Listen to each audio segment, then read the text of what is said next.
ኢትዮጵያ ያላችሁ ወንድምቶቼ በጌታዬን ስሙኝ። በቲክቶክ የምታዩት የውጭ ሀገር ህይወት ልባቸውን ሰርቆታል። ስታርባክስና በለንደን ጎዳናዎች የሚዝናኑ ወጣቶች፣ በየሳምንቱ የሚቀያየሩት ልብሶች፣ በፈገግታ የተሞሉ የለንደን ብሪጅ ፎቶዎች፣ ይህ ሁሉ እውነት ይመስላችኋል? ቆም በሉ። ዛሬ ከመጋረጃው ጀርባ ያለውን ማንም የማይነግራችሁን መራር እውነት እኔ እነግራችኋለሁ። ብዙዎቻችሁ የምታዩቸው እህት ወንድሞቻችሁ የቲክቶክ ቪዲዮ የለንደን አክቲንግ ወይም ትወና ነው።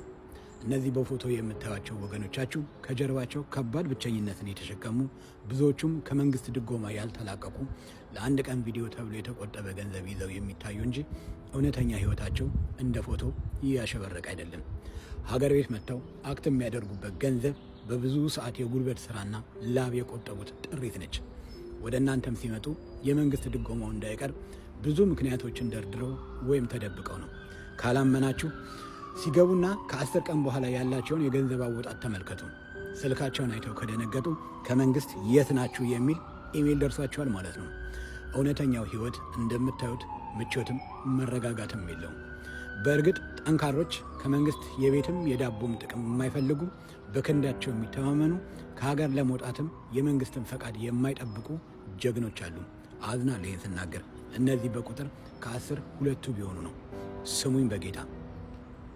እንግሊዝን ጨምሮ በሁሉም አውሮፓ ለመድረስ የሚከፈለውን ዋጋ ታውቁታላችሁ።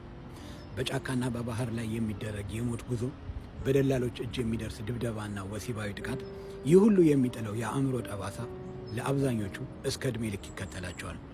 በዚህ ጉዞ ጠፍተው ይቆጥሩ ቁጥራቸው ቀላል አይደለም። የምትመኙበት ሀገር ደረሳችሁ ቢባል እንኳን የመኖሪያ ፈቃድ ለማግኘትና ለምን መጣችሁ፣ ለምንስ ወደ ሀገራችሁ አትመለሱም የሚለው ጥልቅ የስደተኞች ቢሮ ጥያቄ ለመመለስ የሚደረገው ትግል ግብ ግብ በሉት። ከዚህ ሁሉ የወራት ጭንቀት በኋላ ውጤቱ ሪጀክት መባልም ሊሆን ይችላል። ይህ የሚያመጣው ድብርት ብዙዎችን ለሱስና ለከፍተኛ የአእምሮ ጭንቀት ያርጓቸዋል። የስደት መንገድ ሌላው ጉዳት በሴቶች ላይ ይብሳል። እህቶቼ ስሙኝ በጌታ። በደላሎች ተደጋጋሚ መደፈር ወይም በጉዞ መንገድ ላይ የሚደረግ ጊዜያዊ የስሜት ጡዘት ወይም ለወረቀት በሚል በተጀመረ ፍቅር የሌለበት ግንኙነት በሽታን ጨምሮ በተፈጠረ እርግዝና አጋዥ በሌለበት ልጅን መሸከም የስደት ህይወታቸውን ቋጠኝ አድርጎባቸዋል። ብዙዎች በዚህ መንገድ በግድ ሲንግል ማም የሚለን ስም ተሸክመው ባላቀዱበት መንገድ ከህልማቸው፣ ከስራቸው፣ ከትምህርታቸው ታግደው በአውሮፓና በእንግሊዝ ምድር ልጅ ብቻ በማሳደግ የቤት ውስጥ እስረኛ ሆነዋል። እነዚህ ሴቶች ሶሻል ሚዲያ ላይ ሲወጡ ደስተኞች፣ በጥልቁ ማንነታቸው ግን ስቃይ ውስጥ ናቸው።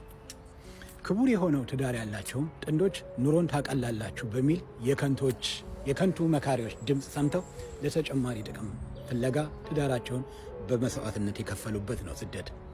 አውሮፓ ብዙ ጀግኖችን መንግስት ላይ ለጥፎ ስንፍናን ጥልቅ ማንነታቸው እንዲሆን የዳረገ ነው። ሌስን በጌታ ውጭ ሀገር ነፃነትን ፍለጋ መጥታችሁ ብቸኝነት ውስጥ እንዳትገቡ ተጠንቀቁ። በስደት ወረቀት በመዘግየት ወይም ቤተሰብን የማገናኘት ህጉ በመሻሩ በበለጸገችው እንግሊዝ እንገናኛለን ብለው ቀጠሮ የያዙ ባለትዳሮች ዛሬ ትዳራቸው ፈርሷል። ስደት ትዳርን ያፈርሳል፣ ቤተሰብን ይበትናል፣ ልጆችን ያለ አባትና እናት ያስቀራል። አስቡት፣ ለስደት የምታወጡት ያን ሁሉ ገንዘብ በሀገራችሁ ብትጠቀሙበት፣ ያላችሁን እውቀት እዚያው ብታፈሱት ህይወታችሁን መቀየር አትችሉም? ምንም ትምህርት ቢኖራችሁ በአውሮፓ ህይወት የሚጀምረው ከዜሮ ነው። የሀገራችን ዲግሪ ወይም ማስተርስ እዚህ ዋጋ ሊኖረው አይችልም። ወንድም እህቶቼ ስሙኝ በጌታ። ስደትን ከመጀመራችሁ በፊት ደጋግማችሁ አስቡ። ህልማችሁን ለማሳካት መሰደድ ምርጫን አታደርጉ። ህልማችሁ በውስጣችሁ እንጂ ውጭ ሀገር አታገኙትም። ያላችሁን ሀብት በጥልቀት ተመልከቱ። የውሸቱን የቲክቶክ ፎቶና በረዶ ተመልክታችሁ አትሳሳቱ።